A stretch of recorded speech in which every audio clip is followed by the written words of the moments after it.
தற்போது ஒரு அண்மை செய்தி கிடைத்திருக்கிறது.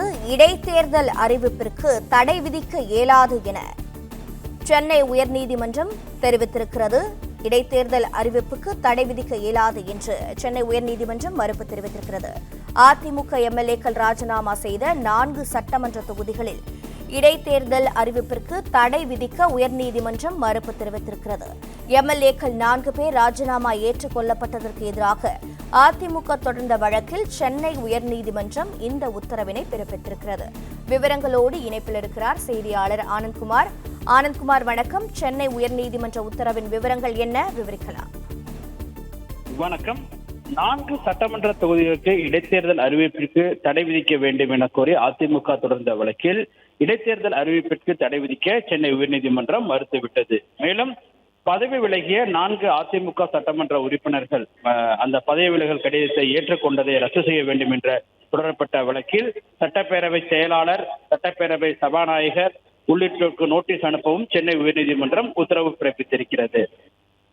நடைபெற்று முடிந்த சட்டமன்ற பொதுத் தேர்தலில் தமிழக வெற்றிக் கழகம் 108 இடங்களில் வெற்றி பெற்றது. அதற்கு பெரும்பான்மை இல்லாத நிலையில் அரசின் மீதான நம்பிக்கை வாக்கெடுப்பு நடைபெற்றது. இந்த நம்பிக்கை வாக்கெடுப்பில் அதிமுகவில் இருந்த 25 சட்டமன்ற உறுப்பினர்கள் அரசுக்கு ஆதரவாக வாக்களித்தனர். இந்த நிலையில் நம்பிக்கை வாக்கெடுப்பில் அரசுக்கு ஆதரவாக வாக்களித்த 25 சட்டமன்ற உறுப்பினர்களுக்கு எதிராக நடவடிக்கை எடுக்க வேண்டும் என கோரி அதிமுகவினுடைய பொதுச் செயலாளர் எடப்பாடி பழனிசாமி தரப்பில் சபாநாயகரிடம் மனு அளிக்கப்பட்டது. இந்த நிலையில் இந்த கடிதத்தில் அரசுக்கு எதிரான நம்பிக்கை வாக்கு கோரும் அந்த தீர்மானத்தின் மீது வாக்களித்திருந்த 4 சட்டமன்ற உறுப்பினர்கள் திடீரென பதவி விலகினர். இந்த பதவி விலகல் கடிதத்தை அடுத்து அவர்களுக்கு எதிராக நடவடிக்கை எடுக்கவும் அந்த தொகுதிகளின் கீழ் சட்டமன்ற தேர்தல் நடத்த தடை விதிக்க வேண்டும் என கோரியும் அதிமுகவினுடைய கொறடா அக்ரி கிருஷ்ணமூர்த்தி தரப்பில் சென்னை உயர்நீதிமன்றத்தில் வழக்கு தொடரப்பட்டது. அதே போன்று தேசிய மக்கள் சக்தி கட்சியின் தலைவர் ரவி தரப்பிலும் சென்னை உயர்நீதிமன்றத்தில் தனியாக ஒரு பொதுநல மனு தாக்கல் செய்யப்பட்டது.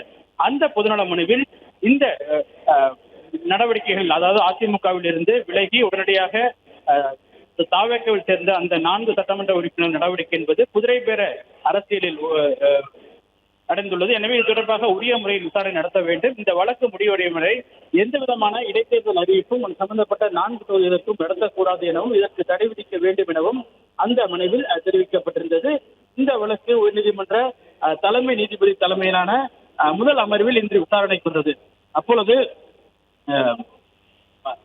மனுதாரர் தரப்பில் ஆஜராகியிருந்த மூத்த வழக்கறிஞர் எஸ்.ஆர். ராஜகோபால் இந்த வழக்கை பொறுத்தவரை ராஜினாமா செய்த 4 சட்டமன்ற உறுப்பினர்களும் உடனடியாக தாவேக்காவில் சேர்ந்தனர். குறிப்பாக மரகதம் குமரவேல் உட்பட 3 சட்டமன்ற உறுப்பினர்கள் மதியம் 3:30 மணிக்கு ராஜினாமா கடிதம் கொடுத்துவிட்டு சட்டப்பேரவை வளாகத்திலேயே 2:30 மணி அளவிற்கு ராஜினாமா கடிதம் கொடுத்துவிட்டு 3:30 மணி அளவில் அவர்கள் கட்சியில் எழுதினர். உடனடியாகவே அரசியலில் வெளியிடப்பட்டிருக்கிறது. மேலும் இந்த ராஜினாமா பின்னணி குறித்து சபாநாயகர் விசாரணை நடத்தவில்லை எனவும், மேலும் நம்பிக்கை கோரும் தீர்மானத்திற்கு ஆதரவாக வாக்களித்த 25 பேரில் 21 பேருக்கு மன்னிப்பு கடிதம் கொடுத்ததால் அந்த அவர்களுக்கு மீது எந்த நடவடிக்கையும் கோரவில்லை எனவும், 4 பேருக்கு அமைச்சர் பதவி தருகிறோம் என குதிரை பேரம் நடத்தி விசாரணை நடத்தினர். இது தொடர்பாக விசாரணை நடத்த வேண்டும் எனவும் தங்கள் தரப்பில் கோரியிருப்பதாகவும் மேலும் தெரிவித்திருக்கிறார். மேலும் அதே போன்று ராஜினாமாவை ஏற்றுக்கொண்டது தன்னிச்சையானது எனவும், நேர்மையாக முறையாக ஆய்வு செய்து இந்த ராஜினாமாவை ஏற்றுக்கொள்ளவில்லை எனவும், சட்டப்பேரவை செயலாளர் அரசிதழில் வெளியிடப்பட்டிருப்பது முறையான நடவடிக்கை இல்லை எனவும் மனுதாரர் தரப்பில் வாதிடப்பட்டது.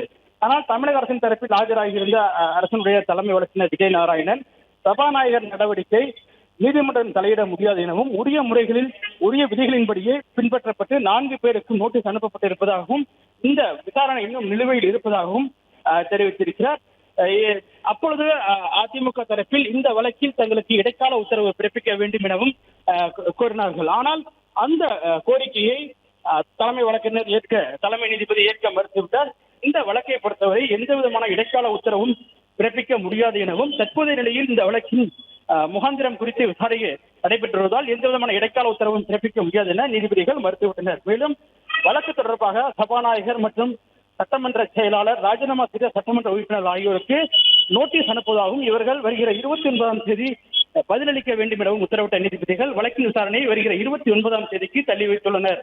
பிளே ஸ்டோர் மற்றும் ஆப் ஸ்டோரில் இருந்து பாலிமர் செயலியை QR கோடு மூலம் பதிவிறக்கம் செய்யுங்கள். செய்திகளை உடனுக்குடன் பெறுங்கள்.